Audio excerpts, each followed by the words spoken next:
do século XVII, que é um texto divertidíssimo. E eu vou fechar com a questão do pai real em Lacan, que eu vi que toda vez surgia isso, e eu sinceramente, eu não tinha ainda bons argumentos teóricos para responder a isso, né. Vocês lembram que eu várias vezes comentei, e aí eu fiz uma pesquisa sobre isso, é uma coisa que surge na obra de Lacan, lá no Seminário 4, né, e que ele vai acrescentando coisas, né. Eu localizei até o Seminário 17, então foi o que eu preparei para hoje. Então vamos lá. A primeira coisa, né, que eu falei no primeiro encontro foi por que da escolha desse título, né, A Verdade Histórica do Pai, ele só não sabia que estava morto. De verdade histórica eu vou falar mais no final, né, e ele só não sabia que estava morto, né, é uma menção a um sonho que o Freud apresenta na interpretação dos sonhos, do homem que sonhou, né, com o pai tinha morrido, ele sonha que o pai está vivo. E no relato, né, do sonho ele diz para Freud: "Sonhei com meu pai, ele estava vivo, ele só não sabia disso", né.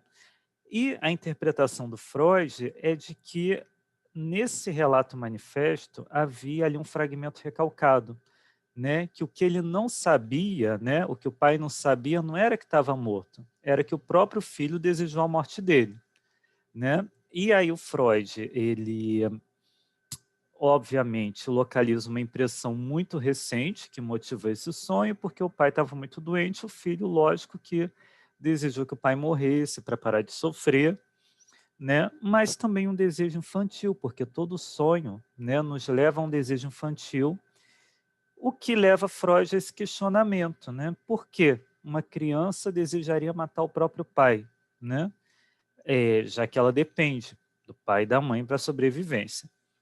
E daí surgem as primeiras indagações de Freud, né, que levaram ele a, formular o seu complexo de Édipo, que a gente considera um alicerce da teoria psicanalítica.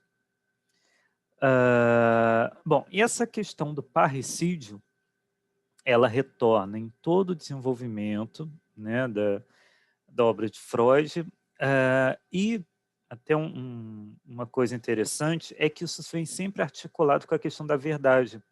O Lacan que percebe isso, ele comenta isso no Seminário 3, né, numa lição, em 2 lições que ele trabalha a metáfora e a metonímia, ele diz que o Freud, numa das cartas a Fliess, né, tem aquela famosa frase, né, que o psicótico, paranoico ama o seu delírio como ama a si mesmo.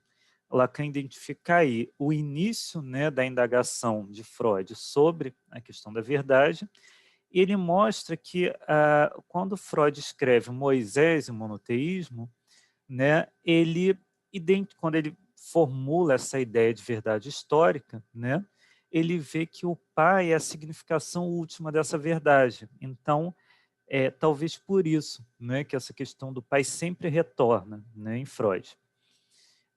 O primeiro, desenvolvimento, né, sobre a questão do pai que eu localizo, salvo essas indagações que surgem na interpretação dos sonhos, é o famoso caso do Homem dos Ratos. Quando eu trabalhei esse caso aqui, eu trabalhei exaustivamente, trouxe em Freud, trouxe em Lacan, né, trouxe todos os detalhes. Agora eu fiz só uma síntese, né, bem curtinha, só para a gente lembrar e poder avançar no que eu quero desenvolver hoje, né.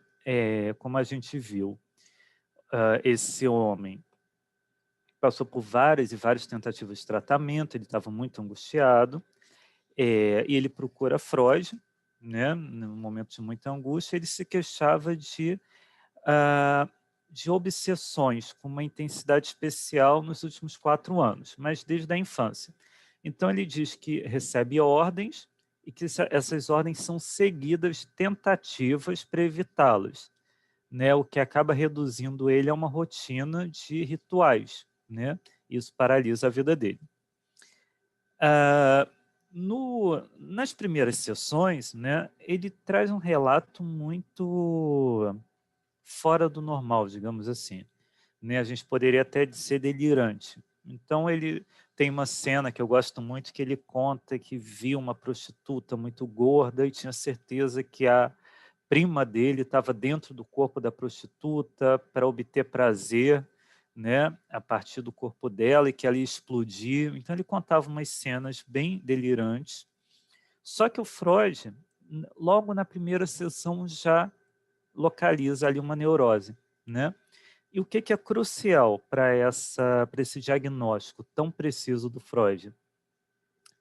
Ele traz a seguinte frase, logo no início: se eu desejar ver uma mulher nua, meu pai deverá morrer, né? E aí, nessa frase, está evidente todo o conflito psíquico, né, do neurótico, né? Você tem aí um desejo sexual, um desejo parricida, né, um desejo de morte, uma proibição, né? Uma proibição porque a morte do pai aparece como condição para que o desejo possa advir.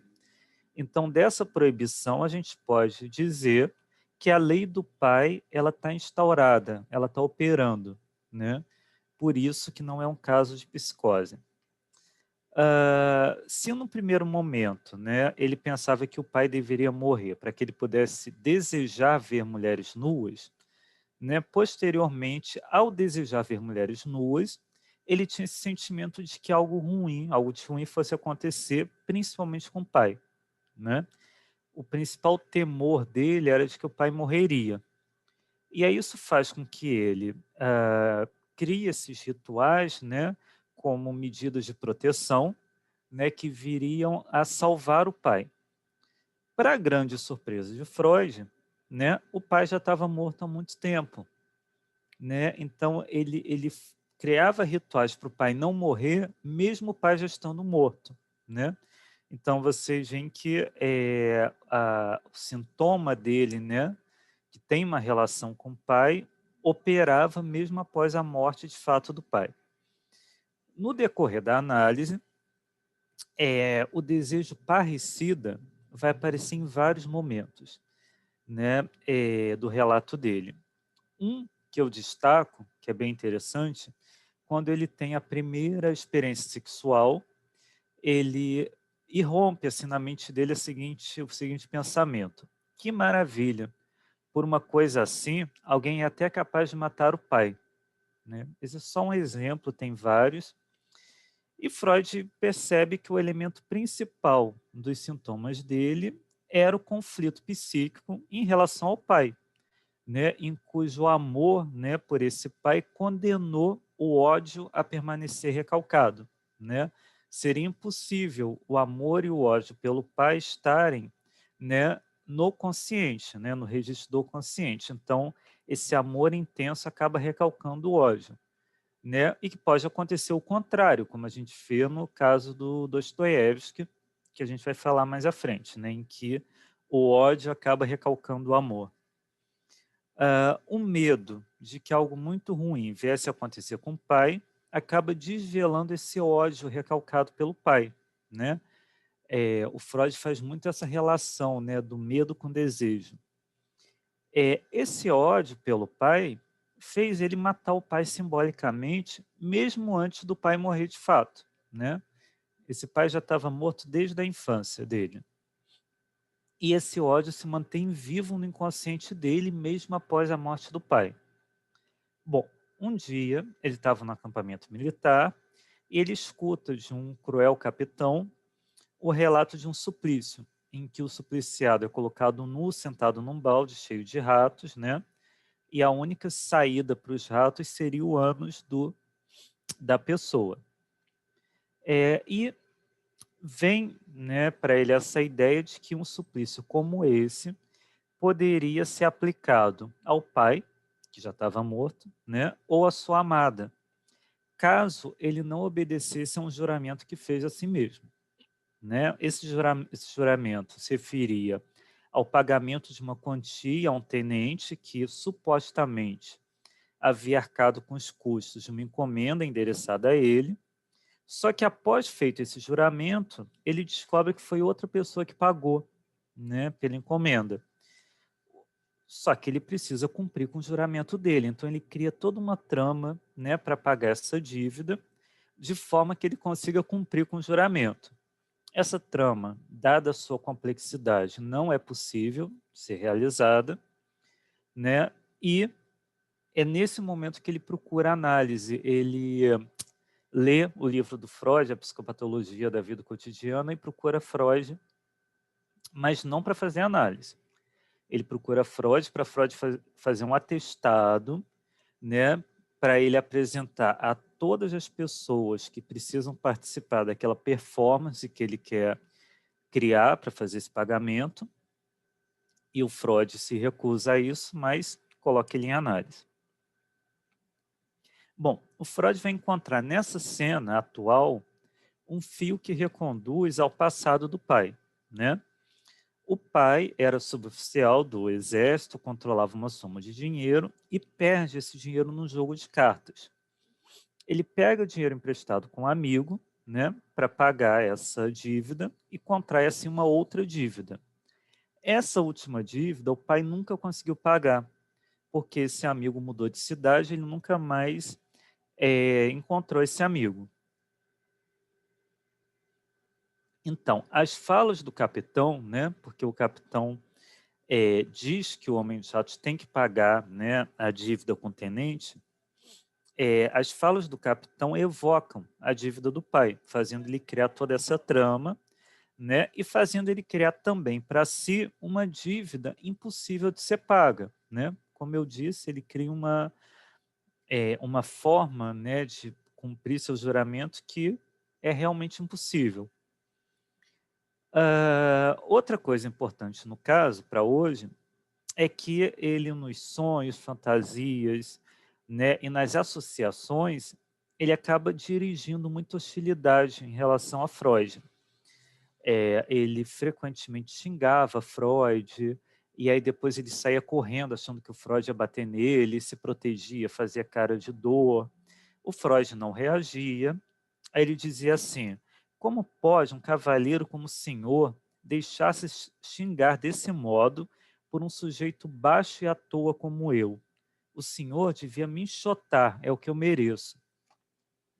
Né? Após as resistências terem sido superadas, ele recorda que o pai, em alguns momentos, tinha sido muito violento com ele na infância, né? E aí o Freud diz assim: assim, paulatinamente, ele logrou o sentimento de convicção que lhe faltava, embora para uma pessoa de fora a verdade fosse evidente quase que por si mesma, né? Então todo esse ódio em relação ao pai se revela para ele nesse momento. Alguns anos depois, né, em 1913, Freud retoma essa questão do parricídio no texto Totem e Tabu, né? Ele principalmente vai desenvolver mais essa questão da ambivalência em relação ao pai. Nesse texto, Freud se utiliza dos operadores teóricos da clínica para pensar a cultura. E a clínica da neurose obsessiva, ela é evocada em vários momentos dessa análise. Por isso que é super legal, né, trabalhar Totem e Tabu depois do Homem dos Ratos. A hipótese principal do Freud é de que o estudo acerca daqueles que descrevemos como selvagens ou semi-selvagens poderia revelar um primitivo estágio do nosso próprio psiquismo. Tá? No decorrer desse texto, o Freud vai nos mostrar que o totemismo e a exogamia estão intimamente ligados e tiveram origem simultânea. Isso porque cada clã, né, possui um totem, né? O Freud está aqui trabalhando com textos antropológicos sobre os aborígenes australianos, que até aquele momento eram considerados a civilização mais antiga da humanidade. Então, cada clã possui um totem, normalmente um animal, não necessariamente, e que esse totem era o guardião do clã. Né? A relação do clã com o totem se torna a base de todas as obrigações sociais. Todos que descendem do mesmo totem formam uma família única, né? E isso independe das relações consanguíneas. E dentro dessa família mesmo o mais distante grau de parentesco é encarado como impedimento absoluto para as relações sexuais. Tá? Então, a exogamia vinculada ao totem, ela realiza mais do que uma prevenção ao incesto com a própria mãe ou com as irmãs. Torna impossível ao homem ter relações sexuais com qualquer mulher do próprio clã. Em quase todos os lugares, né, em que nós encontramos totens, nós também encontramos essa lei contra relações sexuais entre pessoas do mesmo totem, né, e, consequentemente, contra o casamento. A violação dessa lei, ela é vingada de uma maneira muito enérgica. Normalmente, a punição é a morte. Freud também, no decorrer desse texto, esclarece a relação entre o tabu e a ambivalência de sentimentos. Né? Os integrantes do clã têm obrigação sagrada de não matar ou destruir seu totem nem comer sua carne. Contudo, de tempos em tempos, eles celebram festivais em que esse animal é sacrificado pelo clã. Né? Então, Freud assim vai relacionar o tabu ao fenômeno clínico da ambivalência. Né? Aquilo que a gente ama, respeita, é invertido para algo que rejeitamos. Né? A gente fez isso o tempo todo na clínica. Freud, então, destaca, né, que as mais antigas e importantes proibições ligadas ao tabu são não matar o animal totêmico e evitar relações sexuais com membros do clã totêmico do sexo oposto. Né? Gente, eu tô com uma interferência aqui, uma poluição sonora por causa das eleições de amanhã. Toda hora passa algum movimento, algum carro de som. Espero que não atrapalhe. E o ponto central, né, dos nossos desejos na infância e núcleo das neuroses, quais são? Matar o pai e ter a mãe, né? Então, Freud vê que a base do tabu é a mesma da neurose, né? É uma ação proibida para cuja realização existe forte inclinação do inconsciente.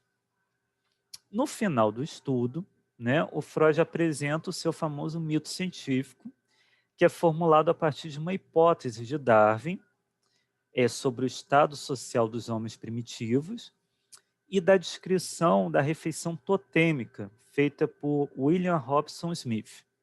Eu vou falar um pouquinho de cada uma para a gente chegar no mito. Né? Segundo Darwin, o homem primitivo vivia originalmente em pequenas comunidades, cada um com tantas esposas quanto podia sustentar e obter, as quais zelosamente guardava contra todos os outros homens. Apenas um macho adulto é visto num grupo. Quando o macho mais novo cresce, há uma disputa pelo domínio e o mais forte mata ou expulsa os outros, né? Se estabelecendo então como chefe da comunidade. Cada um desses que são expulsos, eles poderiam estabelecer uma horda semelhante, né? Na qual haveria a mesma proibição sobre as relações sexuais, né? Isso imperaria por causa do ciúme do líder. No decorrer do tempo, isso produz, né, uma lei consciente. Nenhuma relação sexual entre os que partilham de um lar comum. E após o estabelecimento do totemismo, a regra assume uma outra forma. Nenhuma relação sexual dentro do totem. Sobre a refeição totêmica, o Smith nos fala de uma cerimônia peculiar, né, que existe desde o princípio, né, do sistema totêmico, que se refere à matança e ingestão do animal totêmico, né, aquele animal cujo consumo era proibido em todas as outras ocasiões, né, e isso se constitui como um importante aspecto da religião totêmica. Então, cada homem se acha consciente de que está executando um ato proibido, né? Proibido ao indivíduo. Só que esse ato é justificável apenas pela participação de todo o clã. Ninguém pode se ausentar da matança nem da refeição. Quando acaba, o animal morto é lamentado, né? O luto é obrigatório. O objetivo principal do luto é renegar a própria responsabilidade pela matança, e o luto é seguido por demonstrações de júbilo festivo, né? Esses sentimentos festivos e tudo que decorre pode ser explicado pelo fato de terem incorporado a si próprios a vida sagrada que a substância do totem constitui. Né? O Freud acredita que o animal totêmico é, na realidade, um substituto do pai. Né? Isso entra de acordo com o fato contraditório de que, embora a morte do animal seja, em regra, proibida, a sua matança vira uma ocasião festiva. Né? Então, essa disposição festiva ela é causada pela satisfação de realizar aquilo que é desejado, mas é proibido. Aí o Freud diz assim: se juntarmos a tradução do totem dada pela psicanálise com o fato da refeição totêmica e a hipótese darwiniana sobre o estado primordial da sociedade humana, resulta a possibilidade de uma compreensão mais profunda, a perspectiva de uma hipótese que poderá parecer fantástica, mas que oferece a vantagem de estabelecer uma unidade insuspeitada sobre séries de fenômenos até agora separados. E aí vamos agora ao famoso mito científico. Um pai violento, ciumento, conserva todas as mulheres para si e expulsa os filhos quando crescem. Certo dia, os irmãos expulsos se reuniram, mataram o pai e o devoraram. E assim deram um fim à horda paterna. Unidos, eles ousaram e realizaram o que teria sido impossível ao indivíduo. O violento pai primordial era certamente o modelo invejado e temido de cada membro do grupo de irmãos. Agora, no ato de devorá-lo, eles realizam a identificação com ele. Cada um se apropria de uma parte de sua força. A refeição totêmica, talvez a primeira festa da humanidade, seria a repetição e a comemoração desse ato memorável, com o qual tantas coisas tiveram seu início, tais como as organizações sociais, as restrições morais e a religião. Né? Após os irmãos terem se livrado do pai, né, e satisfeito o ódio que eles tinham por esse pai, é posto em prática o desejo parricida, a afeição que eles tinham por esse pai e que estava recalcada, né, durante todo esse tempo, faz surgir um sentimento de remorso.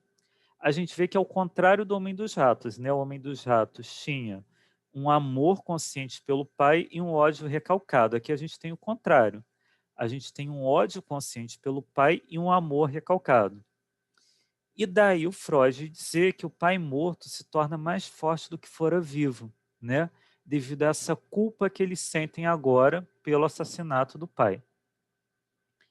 Embora os irmãos tivessem se unido em grupo para derrotar o pai, né? Todos eram rivais entre si em relação às mulheres. Cada um queria, como pai, ter todas as mulheres para si. A nova organização, né, que eles estavam criando terminaria numa luta de todos contra todos, e nenhum deles era tão forte, né, para assumir o lugar do pai com êxito. Então eles não tiveram outra saída, se eles queriam viver juntos, se não instituir a lei contra o incesto, né, pela qual todos, de igual modo, renunciariam às mulheres que desejavam e que tinha sido o motivo principal, né, deles terem matado o pai. É nesse contexto marcado por essa ambivalência fundamental que acontece o ato fundador da cultura, né?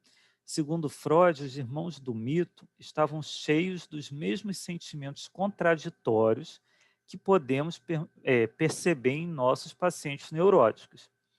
Odiavam o pai, que representava um obstáculo formidável ao seu anseio de poder e aos desejos sexuais, mas também o amavam e o admiravam, inclusive tinham inveja dele.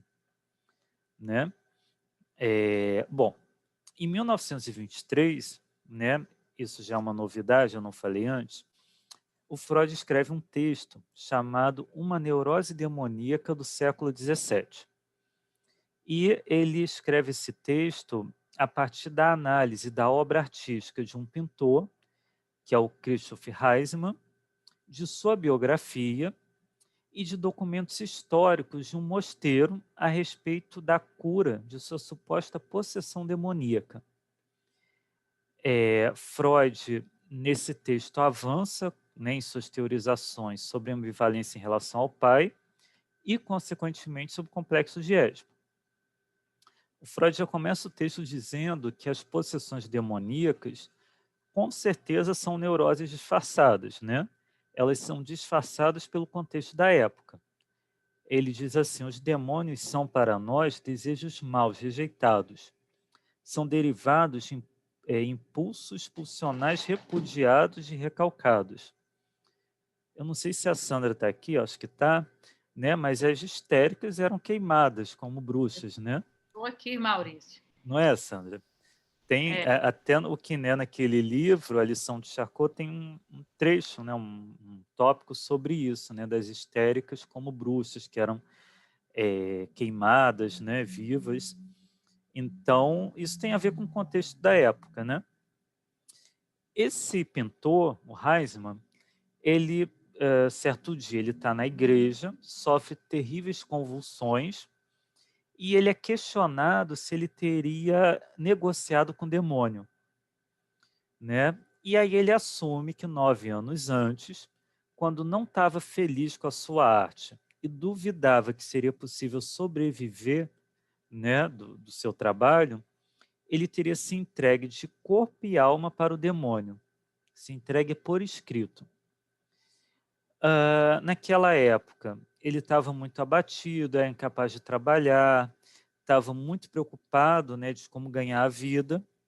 Seu pai morreu, foi na época do falecimento do pai, e isso deixa ele muito deprimido, né? O Freud diz que ele cai num estado de melancolia.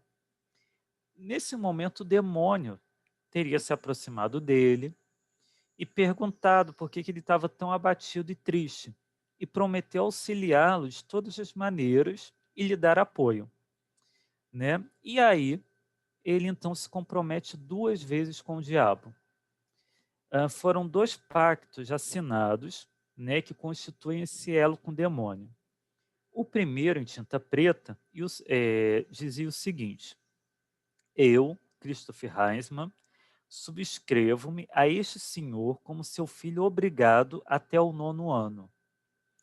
E o outro pacto, redigido a sangue, dizia: assino um compromisso com este Satã de ser seu filho obrigado e, no 9º ano, pertencer-lhe em corpo e alma. Né? Posteriormente, ele se arrepende do pacto que fez, né? E tenta obrigar o demônio a devolver o escrito de sangue, que foi o segundo pacto. Após longas penitências e orações, ele diz que o diabo aparece como um dragão alado e devolve o pacto de sangue, que é o segundo. Aí ele se sente melhor, vai morar com a irmã, né? Passa um tempo bem, mas surgem alguns sintomas. Ele começa a ter visões, ausências, convulsões, paralisias nas pernas, dentre outros, né? Que a gente pode pensar como sintomas de conversão, que a gente viu mais cedo com a Sandra. Ele acreditou que isso aconteceu porque ele só pegou o segundo escrito, o segundo pacto. Então, que ele precisava recuperar o primeiro, escrito em caneta preta, né? Então, ele faz muitas rezas e consegue recuperar o primeiro pacto, né? E aí, ao se sentir livre do demônio, ele entra para a Ordem dos Irmãos da Misericórdia. Analisando esse pacto como se fosse um caso clínico, né? Um caso clínico de neurose, mais especificamente de histeria, o Freud questiona sobre o que motivou esse homem a fazer tal negociação. É curioso porque a gente no pacto não vê ele ganhando nada em troca, ele não pediu dinheiro, ele não pediu mulheres, ele não pediu fama, né? Ele simplesmente se entregou ao demônio, né? E aí Freud diz que o motivo é muito claro, né? O demônio, de certo modo, se obriga a substituir durante 9 anos o pai, né? O pai que o pintor perdeu. E ao fim desse período, ele passa a pertencer ao demônio de corpo e alma, como era habitual nesses pactos, né? Eu vou trazer uma citaçãozinha do Freud. O raciocínio que motivou o pacto do pintor parece ter sido esse: a morte do pai tirou-lhe o ânimo e a capacidade de trabalho. Achando um substituto para o pai, ele espera reaver aquilo que perdeu. E aí, para a gente parece estranho, né? Mas por que ele escolhe um demônio, né, na fantasia neurótica dele para substituir o pai amado? Né? Nosso percurso por Totem e Tabu mostra que não é tão estranho assim, né? Que não é tão enigmático se nós lembrarmos da ambivalência que marca essa relação com o pai. Né? O Freud diz assim: se o Deus benevolente e justo é um substituto do pai, não é de se admirar que também sua atitude hostil para com o pai, né, que é uma atitude de odiá-lo, temê-lo e fazer queixas contra ele, ganha expressão na criação de Satã. Assim, o pai, segundo parece, é o protótipo individual tanto do Deus quanto do demônio. Freud revela que é uma discordância, né, do pai de Heinzmann em relação, quando ele era vivo, em relação ao desejo do filho de se tornar um pintor. O pai era totalmente contra. E o Freud acha que depois que o pai morre, quando ele fica com essa inibição, que ele não consegue mais produzir, isso é um tipo de obediência a posteriori, né, ao pai. E que também vai tornar impossível para ele se sustentar financeiramente, né? E o fato dele não conseguir se sustentar amplia a nostalgia de um pai que podia cuidar dele, né? Inclusive financeiramente. Alguns detalhes chamam a atenção de Freud nesse pacto com o demônio. O primeiro deles é a aparição do número 9. O pacto tem duração de 9 anos, né? E também o diabo apareceu 9 vezes, né, oferecendo esse pacto, e o Heisman só aceitou o pacto com o demônio na 9ª aparição dele.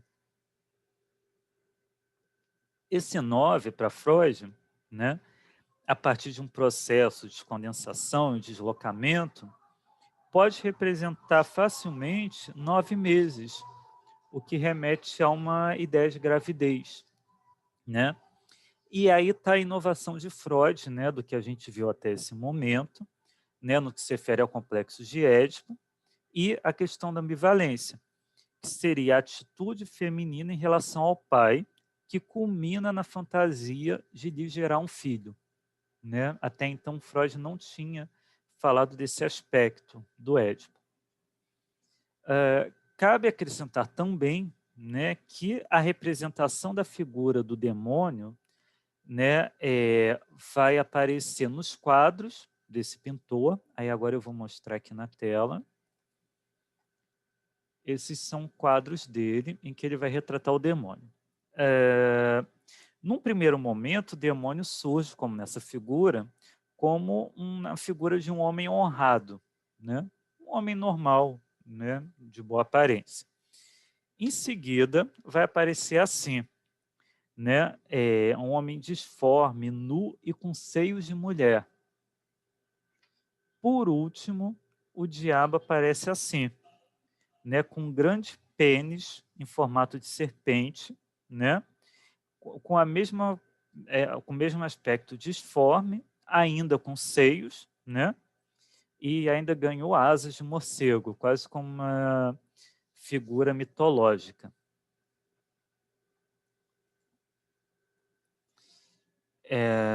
Bom, como nós sabemos, e aqui é importante retomar um pouquinho o Édipo, né? Há um momento que a criança percebe que falta alguma coisa, né? Que em algumas pessoas falta o pênis, né? Que no primeiro momento ela supunha haver em todos os seres animados, né?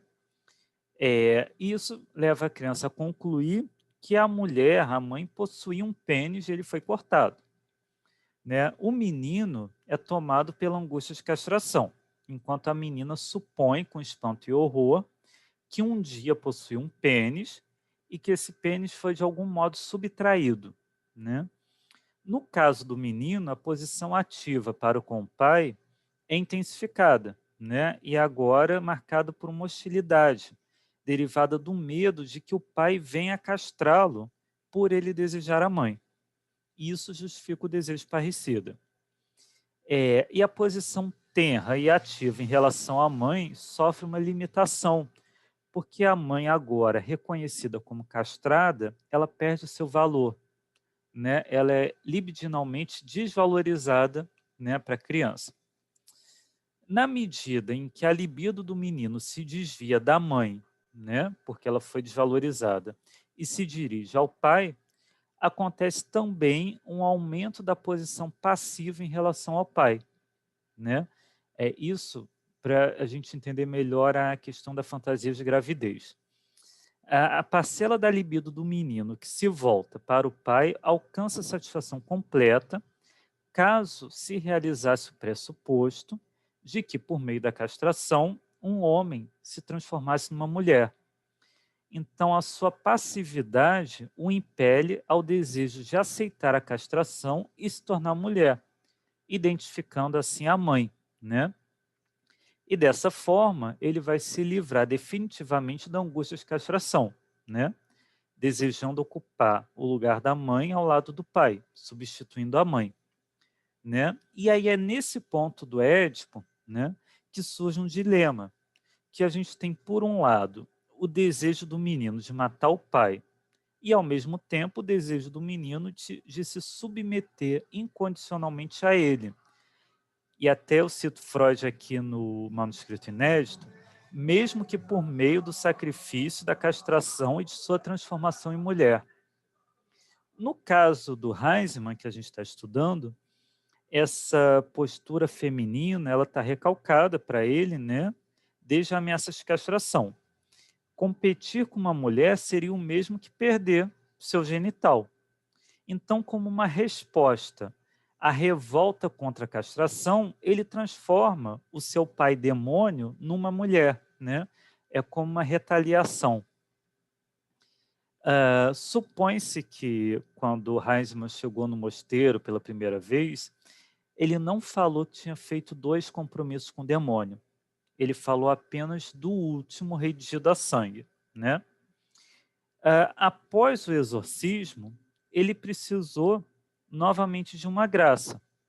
Como ele não tinha um argumento plausível para dar aos padres, ele inventa esse primeiro pacto escrito à tinta, que poderia anular o segundo, né?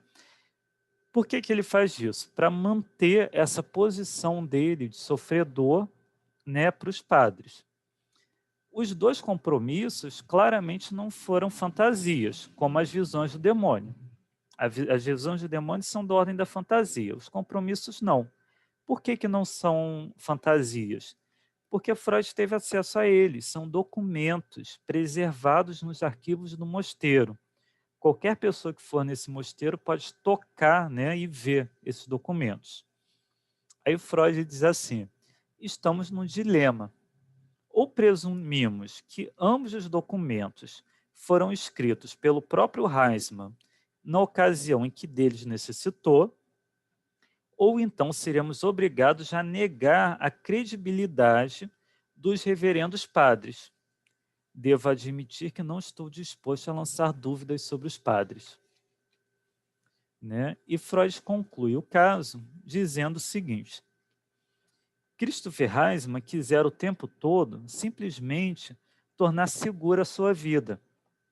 Primeiro, tentou conseguir isso com a ajuda do demônio, ao custo de sua salvação. E quando isso fracassou, tentar alcançá-lo com auxílio do clero, ao custo de sua liberdade e da maioria das possibilidades de prazer na vida. Talvez ele próprio fosse apenas um pobre diabo, simplesmente sem sorte. Talvez fosse ineficiente ou pouco talentoso demais para ganhar a vida. um daqueles tipos de pessoas que são conhecidas como bebês eternos, incapazes de arrancar-se do seio da mãe e que por toda a vida persistem na exigência de serem nutridos por alguém. Conheço vários assim.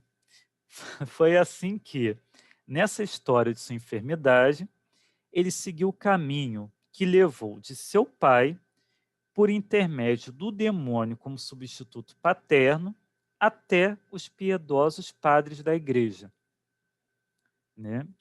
Então, a partir desses avanços que o Freud traz aí em relação ao complexo de Édipo, né, principalmente no que se refere à ambivalência em relação ao pai, ressaltando essa passividade, né, em relação ao pai, o Freud avança, né, nessa questão do parricídio, da ambivalência, e aí, dando continuidade a esse desenvolvimento, em 1928, ele escreve o texto Dostoiévski, O Parricídio. Sobre esse texto, eu vou falar mais rápido ainda, porque foi o último que a gente trabalhou, então está fresco ainda para a gente. Né? O que é essencial no Dostoiévski, O Parricídio? Né? Freud, nesse texto, faz uma análise do livro do Dostoiévski, Os Irmãos Karamazov, articulando a obra com a biografia do autor. E, a partir desse estudo, ele avança nas teorizações sobre o Édipo e sustenta uma hipótese, né, que a epilepsia de Dostoiévski representava um sintoma histérico. Hoje, alguém perguntou, acho que foi a Paola, para a Sandra sobre epilepsia, não foi? Eu não tenho certeza se foi a Paola, mas hoje Não, não é foi alguém falando. foi a, esqueci o nome dela, foi uma colega aí. Ah, Mas eu tá. lembro Pensei que dessa tinha sido você. pergunta. Foi, acho Ela que é comparou.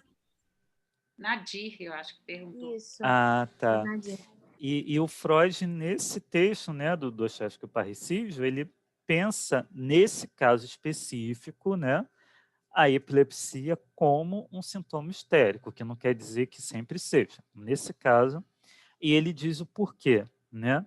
Então é legal que responde também um pouco, complementa, né, a resposta que a Sandra deu, que já foi muito boa.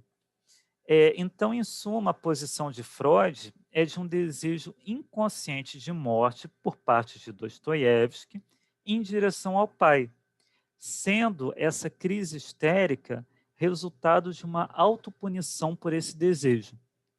Né? Analisando a biografia de Dostoiévski, há relatos que o pai na infância teria sido muito rígido em sua educação, de modo que isso gerou um sentimento de ódio e possivelmente um desejo parricida. No livro Os Irmãos Karamazov, né, Freud diz que todos os irmãos são culpados pelo assassinato do pai. Né? Na verdade, Freud diz isso, mas no livro isso também é dito. Né? Porque no julgamento do Ivan, né, um dos irmãos vai depor e diz que, na verdade, todos eles são culpados. Mas, enfim, Freud ressalta isso, que todos os irmãos são igualmente culpados, porque todos desejaram a morte do pai e não havia nenhum pudor em dizer isso. Era céu aberto. Né? Durante toda a história, eles, em vários momentos, expressavam claramente esse desejo de matar o pai. E é curioso que não era o desejo de que o pai morresse, era o desejo de que eles matassem o pai. Só que quem matou o pai não foram eles. Provavelmente teria sido se o assassino não matasse antes, né? E aí o Freud diz que o criminoso foi quase um salvador para esses irmãos, que arrancou a culpa, né, que eles deveriam carregar, né? Aí o Freud diz assim, é como se dissessem, não se precisa mais assassinar porque ele já o fez. Devemos, então, agradecer-lhe por isso, como se nós mesmos tivéssemos matado. Cabe acrescentar também, e isso é muito legal, que de maneira notável na história dos irmãos Karamazov, o Dostoiévski imputa ao assassino do pai a sua própria doença, a epilepsia. O assassino era epilético, né? E o Freud diz que é como se o Dostoiévski confessasse que o epilético neurótico nele próprio, Dostoiévski, é um parricida, né? Só que Freud encontra em Dostoiévski não só, né, um suposto medo direto da castração e da punição, né, que vai aparecer na epilepsia, mas também um medo diante da posição feminina, né, como no caso de Heisman. Freud diz que certamente havia em Dostoiévski uma forte disposição bissexual, que se mostra na forma de homossexualidade latente, que se pode observar em suas amizades masculinas, em sua atitude particularmente afetuosa diante dos rivais amorosos, e em sua extraordinária compreensão da homossexualidade, como mostram muitos exemplos de suas novelas. Quando eu falei do Dostoiévski, eu apresentei uma cena de um filme feito a partir de um trecho dos Irmãos Karamazov, né, que é o Grande Inquisidor, em que a cena termina com Jesus Cristo, uma reencarnação de Jesus Cristo, beijando um cardeal na boca. Então, isso é um desses exemplos, né, que o Freud está fazendo menção. Lá no manuscrito inédito de 1931, que a gente viu no primeiro encontro, o Freud diz que o menino, ao se ver como incapaz de eliminar o pai ou de se submeter a ele, né, tem a identificação ao pai como um recurso que seria compatível com a eliminação do pai. Né? E aí aquela ideia da identificação como incorporação, que aparece pela primeira vez em Totem e Tabu. Né? Incorporando o pai, não é necessário assassiná-lo. E torna-se ele próprio, então, o grande e admirável pai. Né? É preciso também considerar que o menino não toma o pai pelo que ele é, mas é um pai idealizado, né? O Freud diz assim: trata-se de um pai cujo poder e cujas prerrogativas sofreram um extraordinário aumento, enquanto suas fraquezas e erros foram negados. Então, esse pai da infância onipotente, onisciente, absolutamente bondoso, se transforma, por meio dessa incorporação, numa instância psíquica, o ideal do eu e supereu. Daí a gente dizer que o supereu é o herdeiro do complexo de Édipo, né? Em cuja função proibidora nos é conhecida pela consciência moral. Avançando mais um pouquinho, para a gente poder chegar onde eu quero, o Freud finalmente publica o Moisés e a Religião Monoteísta, que eu só vou fazer um pequeno comentário, a gente vai trabalhar ele no ano que vem, né, de onde eu extraí esse termo para o título, Verdade Histórica. Tá? O Freud, a partir das formulações que ele desenvolve em Totem e Tabu, defende a hipótese de que o povo assassinou Moisés. Né? Só que é um povo que, diferentemente, né, dos filhos da horda primitiva, possui linguagem, cultura, ainda que rudimentar. Só que no lugar deles recordarem o assassinato do pai, como no totemismo, no cristianismo, ou até mesmo na neurose durante o trabalho de análise, eles repetem na pessoa de Moisés, que claramente é uma destacada figura paterna. E aí, a partir das lacunas e contradições no texto bíblico, o Freud reconstrói as marcas do crime que foram apagadas. Né? E assim ele formula a hipótese, né, de que para que se constitua o monoteísmo, é preciso haver o assassinato do pai. Né? Então, na medida em que a morte de Moisés teria sido resultado de um homicídio, né, cometido pelo seu próprio povo, isso se tornou uma verdade inconfessável, impossível de se dizer. Né? E esse mesmo não dito está na origem da cultura.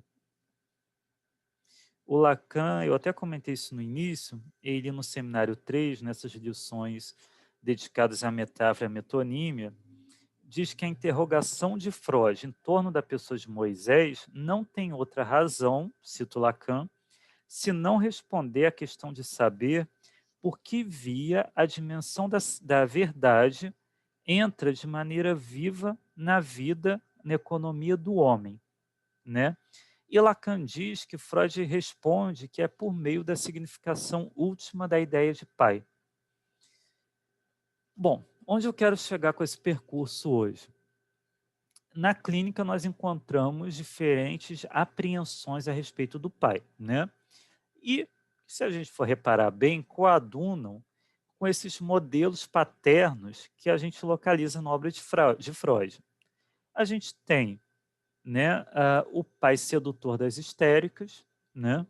A gente tem o pai cruel do Homem dos Ratos, os substitutos paternos do Christopher Heinzmann, protótipos de Deus e do demônio, o pai devasso e violento de Dostoiévski e o pai Moisés, né, que é esse grande homem com exalçadas proporções divinas. E a hipótese que eu quero trazer hoje é de que todas essas apreensões acerca do pai nada mais são do que ficções que racionalizam o impossível de onde o pai provém, né? E assim a gente pode começar a pensar na questão do pai real. Em Lacan, nós podemos localizar 3 incidências do pai, o pai nos 3 registros. O pai no simbólico, no imaginário e no real. Tá? O pai imaginário, né, considerando que o imaginário é o registro das ilusões e do sentido, né, o pai imaginário é aquele do romance familiar, né, que será encarnado por quem o sujeito situa como pai ou por seus substitutos. Tá? O pai simbólico é a metáfora paterna, tal como o Lacan formula no seminário 3 sobre as psicoses. Nesse seminário, Lacan enfatiza que o pai é uma função simbólica, uma metáfora primordial que inaugura o ponto de basta necessário para polarizar, para agrupar em feixe as significações. Isso ele vai desenvolver também amplamente no seminário 5, as formações do inconsciente, em que ele vai afirmar o seguinte, cito Lacan: pode materializar-se sob as diversas formas culturais, né, o pai, mas não depende como tal da forma cultural, é uma necessidade da cadeia significante. Além disso, Lacan diz que a função do pai é introduzida pelo discurso da mãe. Então, desse modo, Lacan faz notar que a presença do pai de carne e osso não garante necessariamente uma função operante, assim como a carência simbólica do pai não tem diretamente relação com a sua ausência na família, né?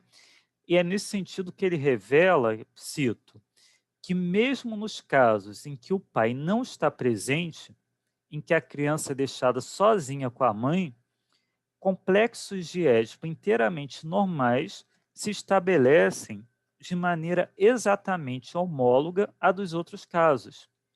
Logo, continua a citação, falar de sua carência na família não é falar de sua carência no complexo, né? Essa é, acima de tudo, uma crítica, né, a uma possível perspectiva naturalista ou então familiarista do complexo de Édipo, né? E a gente sabe que em Freud já não havia essa perspectiva familiarista, né? Quando Freud escreve Totem e Tabu, ele evidencia que o pai é uma função simbólica, né? O assassinato do pai é fundador de uma lei, né? E assim do laço social, de um laço político, de um laço religioso, mas não de um laço familiar. Então a gente pode reconhecer no pai morto a simbolização de uma falta primordial que vai estruturar todas as relações humanas. Bom, avançando mais um pouco, estou quase terminando, no seminário 11, os 4 conceitos fundamentais da psicanálise, Lacan diz que se o pai simbólico, o nome do pai, sustenta a estrutura do desejo com a lei, ele deixa como herança o seu pecado, né? Isso é uma afirmação muito enigmática, e Lacan ele está partindo aqui de 2 referências, tá? A primeira referência é um outro sonho que o Freud apresenta na interpretação dos sonhos, que é o sonho do pai que sonha com o filho. Deixa eu contar primeiro o contexto. O filho morre, né? Está acontecendo o velório do filho. O pai está muito cansado, porque ele passou várias noites em claro, cuidando desse filho que estava muito doente. E aí ele pede para um senhorzinho, um senhor muito velho, diz que é um senhor muito velho, ficar velando o corpo, que ele vai descansar um pouco. E ele apaga, né? E aí ele tem um sonho. Ele sonha com um filho em pé do lado dele, dizendo: pai, não vês que estou queimando? Né? Quando ele acorda, ele descobre que o filho de fato está queimando, porque o senhorzinho também dorme, deixa cair uma vela no corpo do filho, né? Mas enfim, o Freud localiza claramente um resto de um urno, porque esse menino, quando estava doente, né, teve febre muito alta e repetiu essa frase várias vezes para ele: pai, não vê, estou queimando? Queimando de febre, né? Só que o Freud identifica um desejo nesse sonho, e é um desejo de autopunição, né? Uma autopunição por ele ter dormido e deixado o corpo do filho sendo velado por um outro homem que claramente não tinha condição de desempenhar aquela função naquele momento, né? Então, as falas do filho no sonho apontam para o pecado do pai, como Freud formula, né? E o Freud usa esse termo, ele diz que é o pecado do pai. Lacan também faz referência a Hamlet, na cena em que o espírito do pai pecador de Hamlet aparece para ele. E aí eu vou fazer um compartilhamentozinho aqui para mostrar essa cena.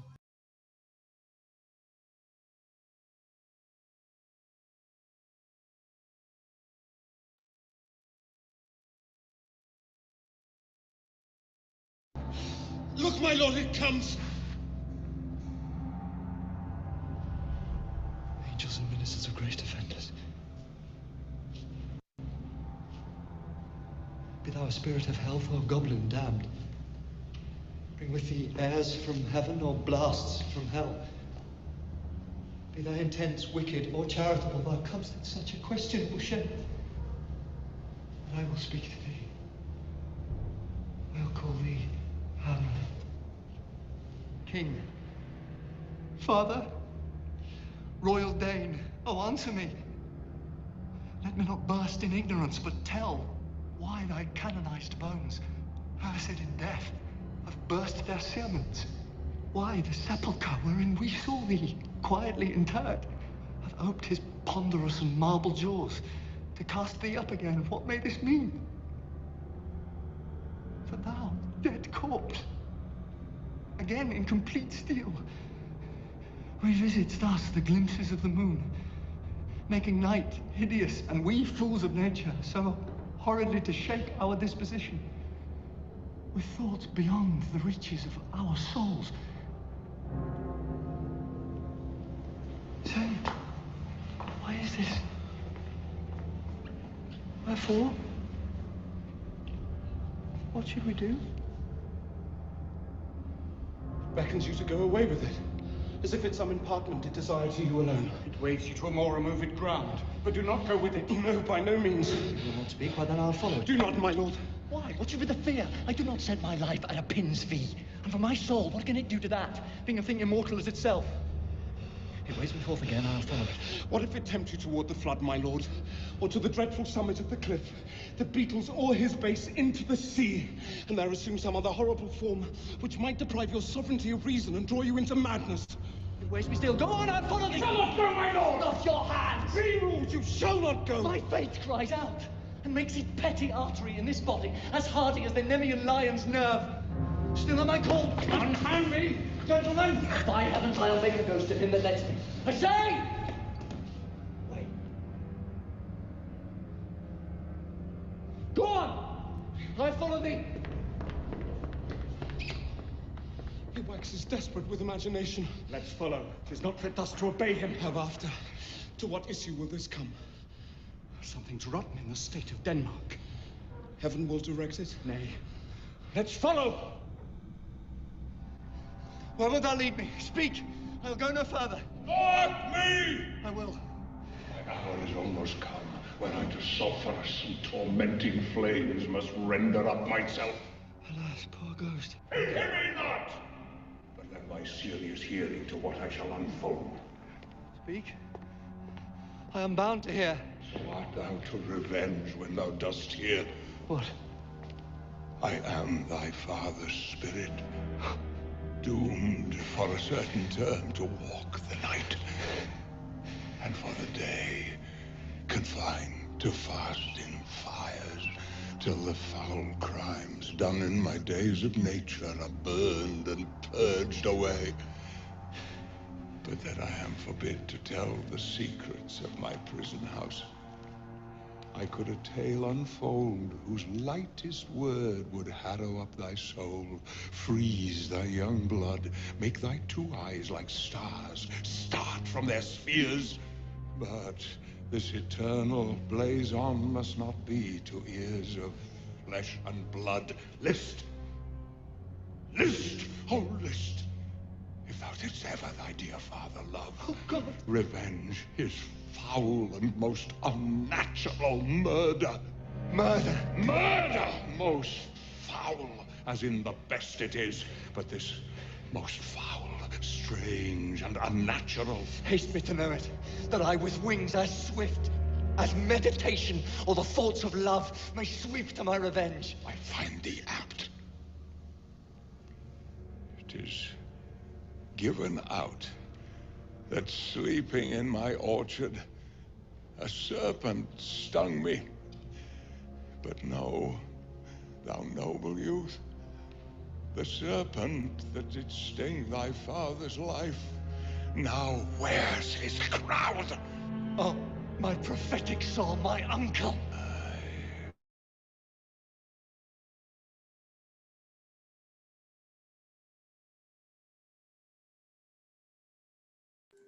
Vocês repararam que eu livrei vocês de assistirem pela 1000ª vez o Mel Gibson como Hamlet? Eu achei uma versão mais recente do filme. Então, deixa eu ler de novo só a citação do Seminário 11 para a gente poder retomar isso. Lacan diz, né? Se o pai simbólico, o nome do pai, sustenta a estrutura do desejo como lei, ele deixa como herança o seu pecado, né?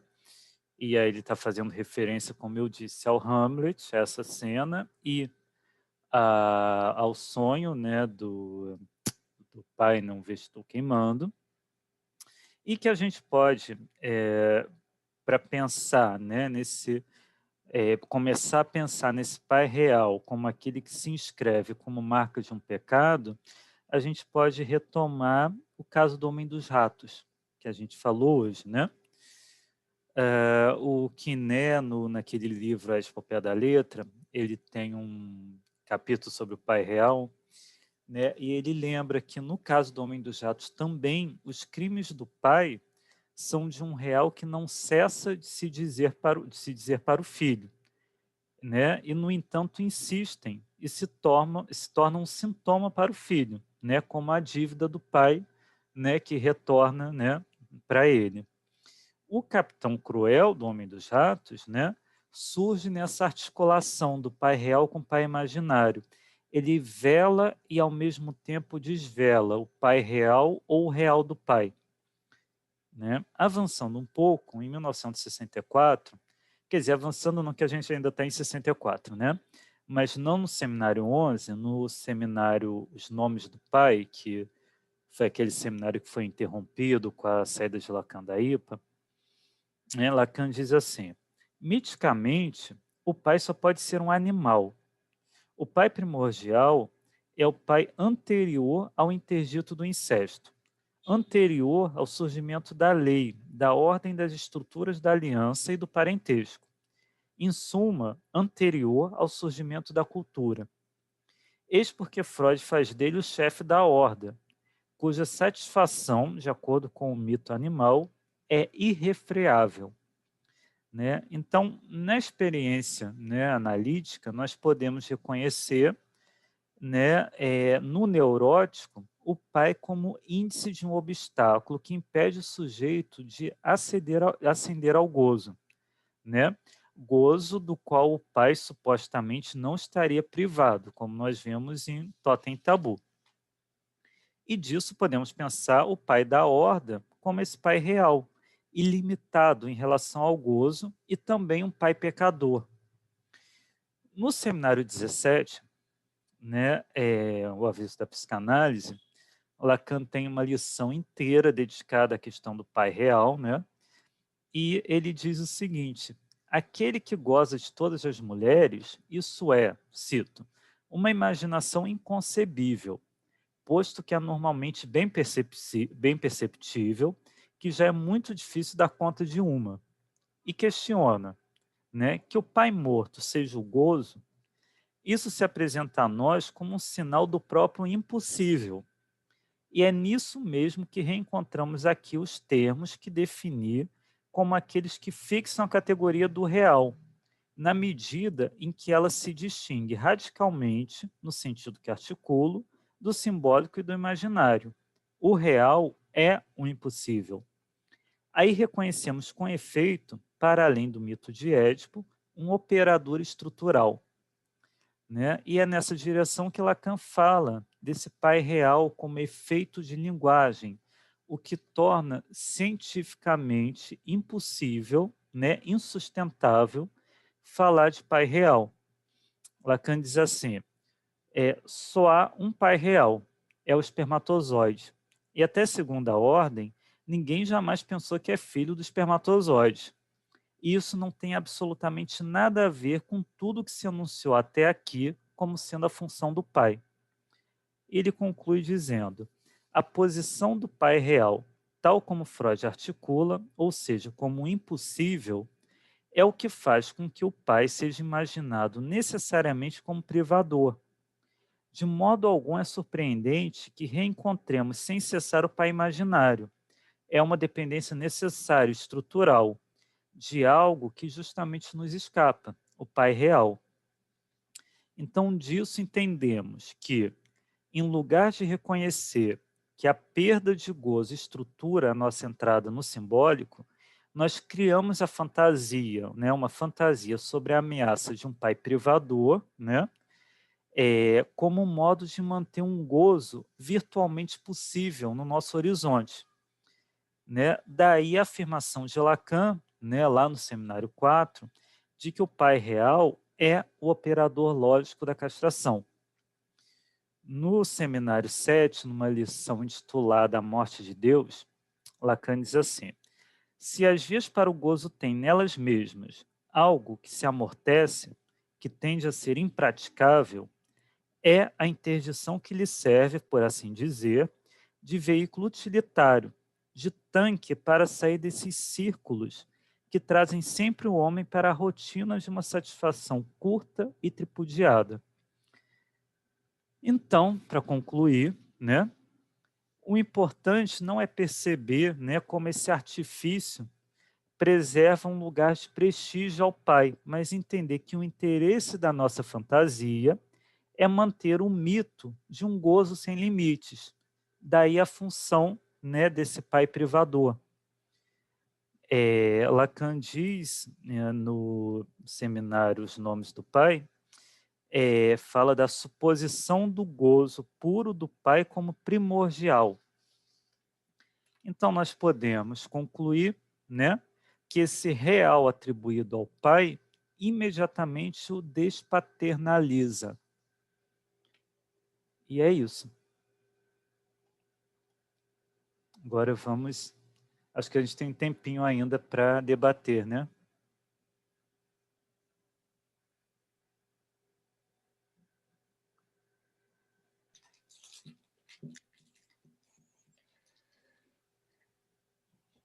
Que percurso, hein, Maurício?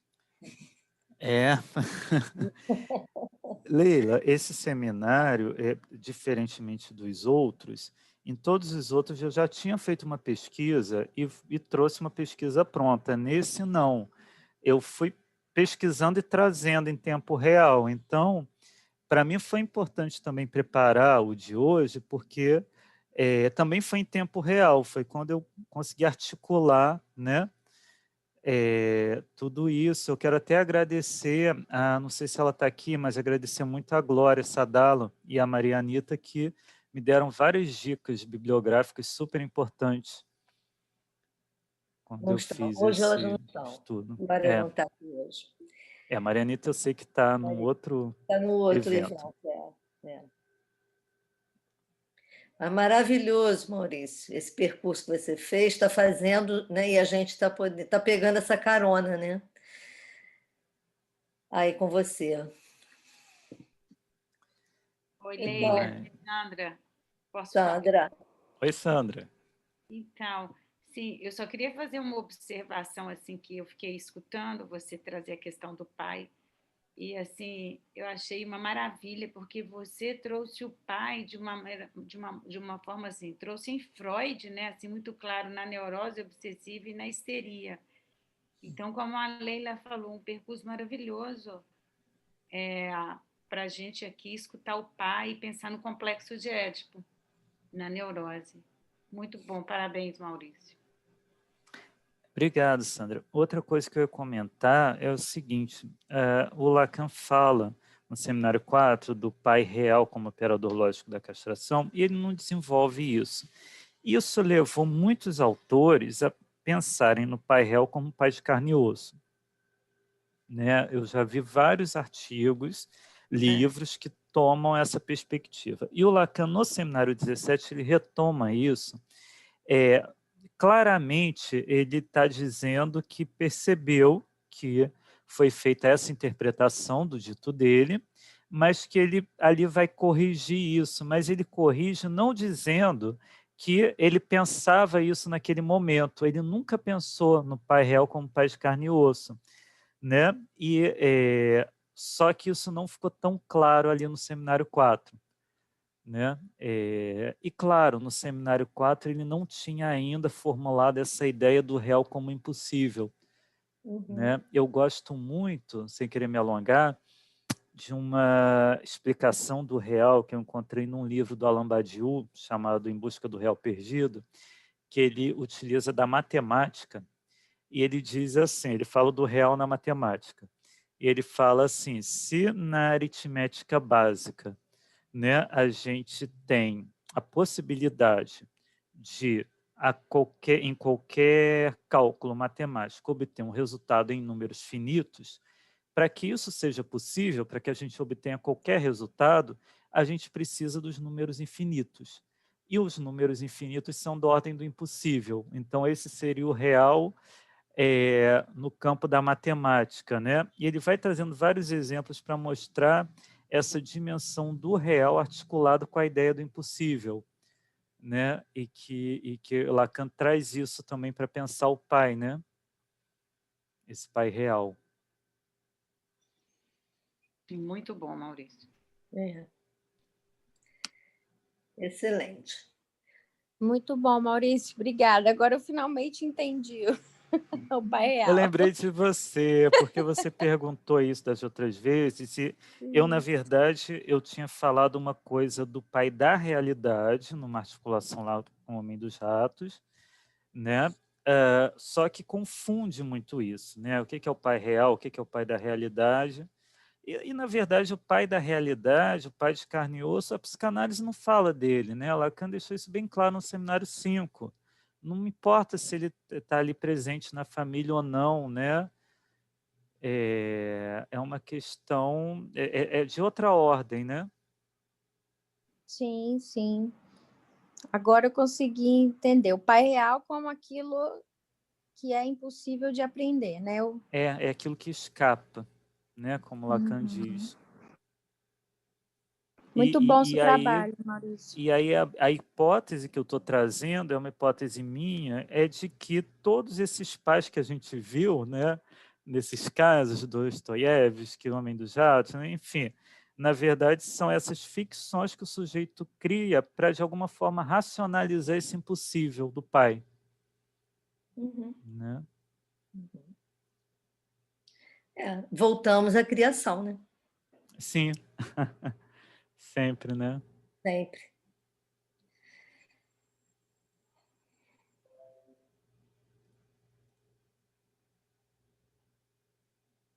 Então, alguém mais? Alguém mais quer falar? Não, eu só queria comentar assim, assim como a gente chegou no seminário do Pimentel, né, que ele comentou sobre A possibilidade da gente começar a pensar uma clínica sem estruturas, o Maurício traz uma chave também, né, para pensar. E eu entendo isso que ele trouxe como uma chave também, né? E não como um conceito fechado, mas uma chave para pensar aí os nomes do pai, né? Talvez. Uhum.